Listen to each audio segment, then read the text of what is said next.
জামাতের উত্থান মানে আন্তর্জাতিক সম্প্রদায়ের কাছে আওয়ামী লীগকে ফেরানোর একটা রাস্তা তৈরি। কারণ তারা বলবে যে জামাতকে তো ওইভাবে ইন্টারন্যাশনাল কমিউনিটি অনেকেই ওইভাবে তো ভালো আসলে ভাবে রাজনীতিতে দেখে না, তো তাদেরকে উগ্রপন্থী সংগঠন হিসেবে দেখে বা ৭১-এ তারা দেশের স্বাধীনতার বিরুদ্ধে অবস্থান নিয়েছিল।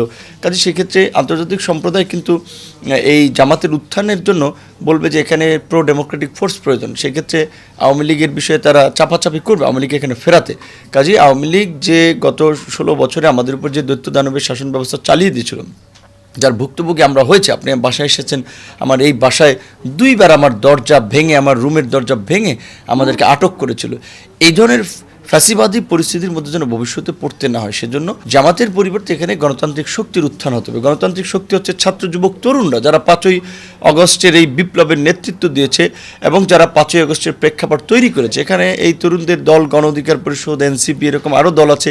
এই সমস্ত দলগুলোকে আরও শক্তিশালী হতে হবে, আরও কার্যক্রম বাড়াতে হবে এবং রাষ্ট্র ক্ষমতায় যেহেতু বিএনপি আছে, বিএনপিকেও এই বিষয়ে তাদেরকে সহযোগিতা করতে হবে দেশের ভবিষ্যতে।